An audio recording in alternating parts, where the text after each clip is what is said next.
जी बिस्मिल्लाहिर्रहमानिर्रहीम। Last lecture में हमने डिस्कस किया था कि कैश मेमोरी के कुछ डिज़ाइन एस्पेक्ट्स क्या हैं।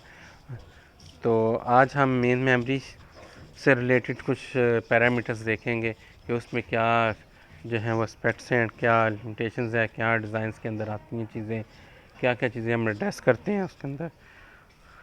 तो यहाँ पे पहले मेमोरी देखें जी, मेमोरी है क्या है, उसका इंट्रोडक्शंस क्या है, बिल्डिंग मेमोरी ब्लॉक्स हैं और उसको डाटा को लाइन किस तरह करना है और उसके डिज़ाइन इश्यूज क्या हैं। कैश मेमोरी हमने डिस्कस कर चुके हैं एंड वर्चुअल मेमोरी और वर्चुअल मेमोरी उसमें क्या है। तो मेमोरी में क्या है, मेमोरी क्या है बेसिकली जो मेमोरी की डेफिनेशन में वो कहते हैं ऑर्डर सीक्वेंस ऑफ बाइट्स है। बाइट्स का ये सीक्वेंस ऑफ बाइट्स का ऑर्डर है, ये यानी कि बाइट्स को तरतीब से जो है हमने अरेंज किया हुआ है जिसको मेमोरी का नाम दिया गया है। और हर बाइट्स का वो कहता है जी, हर बाइट्स का एड्रेस होता है, ठीक है। और ये एक यूनिक एड्रेस होता है, each is unique address and almost processor support this. और तकरीबन वो कहता है जी ऑल प्रोसेसर जो है उसको सपोर्ट करते हैं जी। उसके बाद मेमोरी एड्रेस स्पेस भी होती है, डिटरमाइंड बाय द एड्रेस बस, जो कि एड्रेस बस के ज़रिए डिटरमाइन की जाती है। और पेंटियम के एग्जांपल दिए, पेंटियम है 32 बिट एड्रेस बस, और एड्रेस बस जो है वो उसने 32 बिट को कैलकुलेट किया तो वो 2 raised to power 32 4 GB के इक्वल टू है। और टानियम में वो कह रहे हैं जी 64 बिट एड्रेस बस सपोर्ट करता है, और इसकी में इसको कैलकुलेट करके आप देखें तो ये आएगा 2 raised to power 64 bytes of the address space.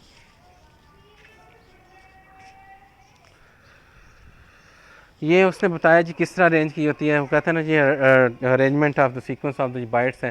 तो ये उसने बताया कि ये इस तरह की एक ये मेन मेमोरी जो है वो इस तरह की शेप में होती है। ये इसका नंबर दिया होता है, ये एड्रेस दिया होता है साथ में। ये 32 बिट की उसने शो की हुई है।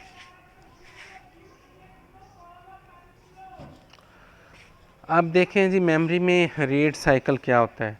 मेमोरी में रीड साइकिल, रीड किस तरह करते हैं, तो उसके लिए स्टेप्स जो हैं वो डिफ़ाइन कर दिए गए हैं कि सबसे पहले क्या होता है ये place address on the address बस।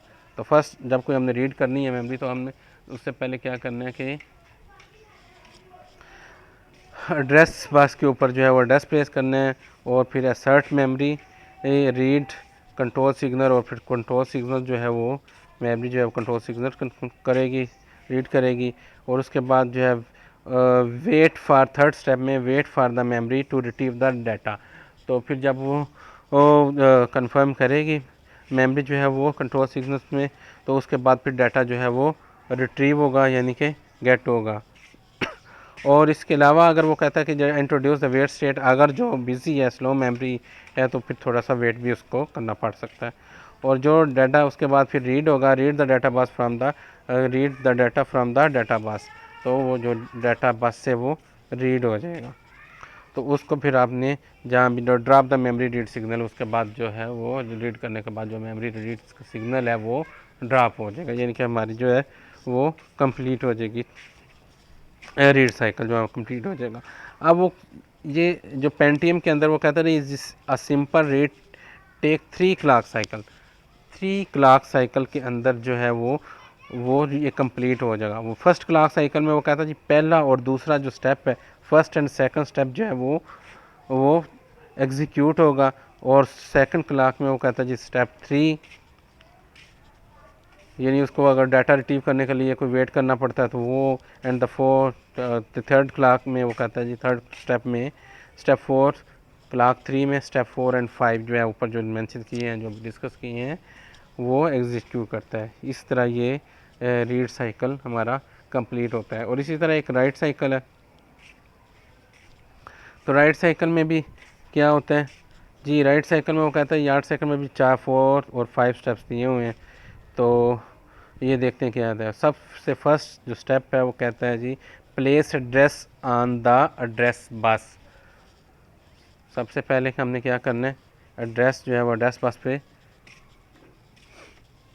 प्लेस करना है। उसके बाद कहते हैं place data on the data बस। उसके बाद हमने डाटा को जो हमने राइट करना है वो डाटा बस के ऊपर जो है वो प्लेस करना है। और थर्ड पे कहता है सर्ट मेमोरी राइट सिग्नल, फिर वो मेमोरी राइट सिग्नल देता है।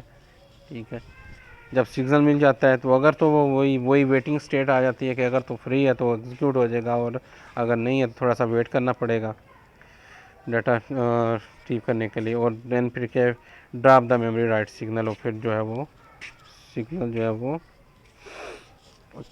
ड्रॉप हो जाएगा जो उसने राइट करना है। तो पेंटियम ये भी वो कहता है जी three also take three, Pentium में ये सिंपल जो रीड एंड राइट साइकिल हैं ये बहुत जो है वो 3 क्लॉक साइकिल में इम्प्लीमेंट हो जाते हैं, यानी कि एक ये जो ट्रांजिशन है वो 3 क्लॉक साइकिल में उसमें टाइम लगता है। तो जी ये वो भी इसी तरह का क्या, क्लॉक 1 में फर्स्ट एंड थर्ड है, और क्लॉक 2 में सेकंड स्टेप है, और क्लॉक 3 में 4 एंड 5 स्टेप है। तो इस तरह ये राइट का भी कंप्लीट हो जाता है। और इसके बाद ये देखें जी हाउ ये जो इम्प्लीमेंटेशन है मेमोरी सिस्टम की ये किस तरह होती है। तो उसके लिए ये ब्लॉक डायग्राम है, ये किसका 4x3 memory design using D flip flop. Flip flop register है जिसमें जो है डाटा जो है वो स्टोर करते हैं मेमोरी के अंदर। ये एक टेक्निक है, टेक्निक के अंदर जो डाटा स्टोर होता है ये फ्लिप फ्लॉप बने हुए हैं।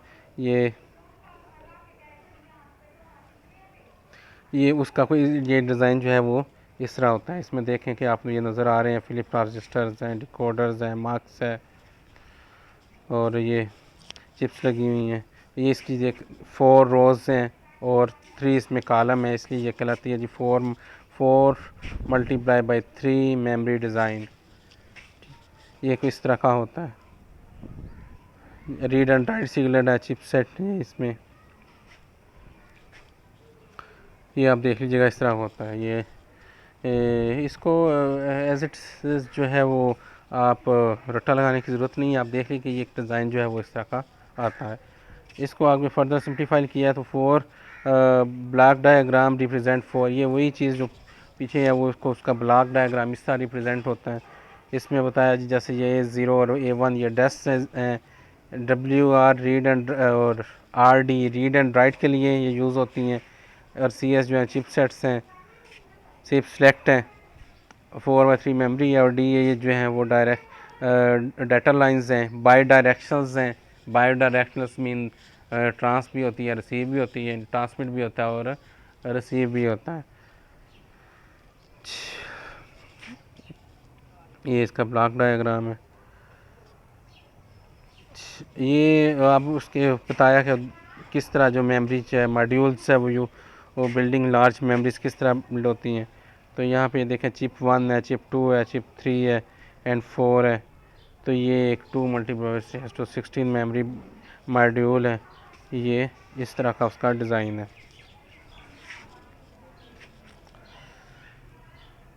उसके बाद जी ये लार्जर है तो इसमें ये क्या है 64M×32 memory using 16M×16 chips.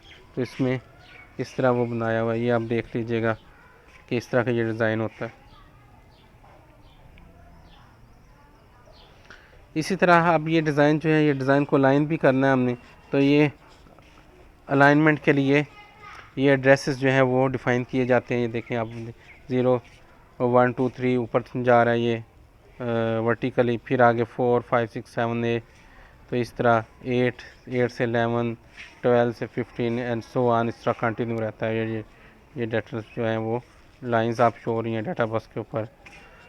ये गेट 32 बिट डाटा इन 1 और मोर रीड साइकिल, तो ये कहता है जी 32 बिट डाटा जो एक साइकिल के अंदर हम जो है वो रिट्रीव कर सकते हैं।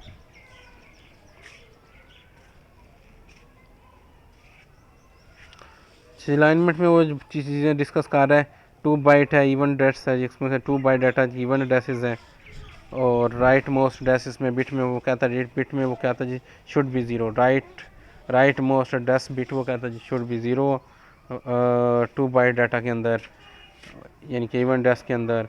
और उसके बाद 4 बाइट डाटा लिखा हो तो उसमें वो कहता है जी address that is multiple of 4, 4 का मल्टीपल होगा, राइट मोस्ट 2 बिट, उसमें वो कहता है जी 1 बिट है 10 बिट जो है राइट मोस्ट, इसमें कहता है ये 2 बिट जो है वो ज़ीरो होनी चाहिए, और 8 बाइट में वो कहता है इसी तरह 3 बिट ज़ीरो होनी चाहिए, और इस ये अलाइनमेंट का उसने जो है बताया हुआ है। सॉफ्ट अलाइनमेंट में कहता है can handle aligned as well as unaligned data. इसमें वो दोनों जो है वो सॉफ्ट अलाइनमेंट में दोनों तरह का डाटा जो है वो लाइन कर सकता है। हार्ड अलाइनमेंट में क्या आता है? हार्ड अलाइनमेंट में वो कहता है जी हैंडल्स ओनली अलाइन डाटा। इसमें सिर्फ अलाइन डाटा ही हैंडल हो सकता है, यानी कि इन्फॉर्मेंस अलाइनमेंट जो है वो इन्फोर्स करता है जी। उसके बाद थोड़े से ये डिज़ाइन इश्यूज़ हैं। डिज़ाइन में देखें जी मेमोरीज़ को है वो क्यों स्लो मेमोरीज़ होती हैं। मेमोरीज़ को हमने स्पीड अप करना होता है। स्पीड अप करने के लिए सो मैनी एस्पेक्ट्स हैं। Speed up between the processor and memory. आप देखें प्रोसेसर एंड मेमोरी जो हमने लास्ट लेक्चर में कैशे में डिस्कस किया था कि मेन मेमोरी के अंदर और प्रोसेसर के इनके जो स्पीड वेरिएशंस बहुत ज़्यादा है, स्पीड गैप बहुत ज़्यादा है। सीपीयू बहुत फास्ट डिवाइस है, जबकि जो मेमोरी है वो स्लो डिवाइस है। तो उनमें कंपैटिबिलिटी करने के लिए, यानी कि मैं स्पीड को मेंटेन करने के लिए, डाटा को गेट करने के लिए हमने एक कैश मेमोरी जो है वो इंट्रोड्यूस करवाई थी। तो कैश मेमोरी उसमें जो है वो मेजर इम्पॉर्टेंट रोल अदा करती है इसके अंदर के जो स्पीड जो इन्हांस करे, मेमोरी को जो फास्ट करे। तो ये सबसे ज़्यादा जो मेन इशू है इसमें जो है वो उसकी कैश मेमोरी का है। तो उसके बाद ये सोल्यूशन इसका हमने बता दिया जी कैश मेमोरी है। और cache memory use small amount of fast memory है। फास्ट मेमोरी जो है वो थोड़े एज के लिए यूज़ होती है। Make the slow memory appears faster. Slow memory को फास्टर बना देती है। Worst due to the reference locality.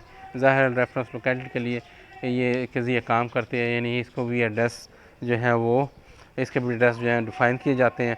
और कुछ में तो फिक्स की जाती हैं जी कैश मेमोरीज के लिए लाइनें, और कुछ में जो है वो विश्व रखी जाती हैं। साइज़ लिमिटेशंस हैं।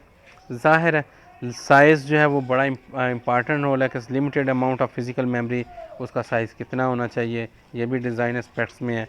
साइज़ आजकल तो साइज़ जो है वो क्या है, पहले आपने देखा था मेमोरी इतनी इतनी बड़ी होती थी और अब क्या है वो उसका साइज़ श्रिंक होता जाता है, स्मॉल से स्मॉलर टर्न होता जाता है और स्मॉलेस्ट होता जाता है। और अब देखें ये अब मैग्नेटिक डिस्क भी है, रैम भी है, रोम भी है, ये सारी मेन मेमोरी में ही आती हैं।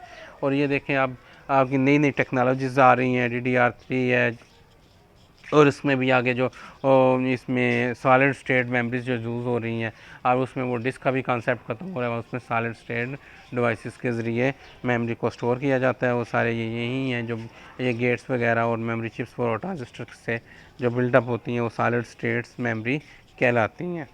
ठीक है, उन उन अब इनके साइज़ जो हैं वो श्रिंक होते जाते हैं, लिमिटेड होते जाते हैं, स्मॉल होते जाते हैं। और ये भी उसके बाद वर्चुअल मेमोरी है जी, ऑटोमेट्स ओवरले मैनेजमेंट है, सम एडिशनल बेनिफिट्स हैं। वर्चुअल मेमोरी कंसेप्ट है, उसमें एक वर्चुअली जो है वो मेमोरी जो है वो और डेवलप की जाती है कि वो कितनी है और उसका साइज़ कितना है, किस तरह वो मैनेज होती है। ये सारी चीज़ें डिज़ाइन में हम डिस्कस करते हैं। इसके अलावा कास्ट है, स्पीड्स भी आ जाती हैं, पावर कंजप्शंस कितनी हैं, पावर कंजप्शंस के पॉइंट ऑफ व्यू से। फिर उसके पावर कंजप्शंस की है, पावर मीन उसमें कितनी पावर डेसिपेट की है, कितनी कंज्यूम की है। और उसके अलावा जो है वोल्टाइलिटी है, वोल्टाइल यानी कि वोल्टेज डिपेंडेंट है ये, या कि नॉन वोल्टाइल है। ये चीज़ें भी एड्रेस की जाती हैं डिज़ाइन एस्पेक्ट्स के अंदर। ये मेमोरी हायरार्की आप पहले भी इसमें देख चुके हैं। इसमें जो फास्टर है, हाईएस्ट फास्टर है, वो जितनी वो फास्टर है उतनी ही वो कास्टली है, जितनी फास्टर है उतना ही वो कास्ट है उसकी ज़्यादा है।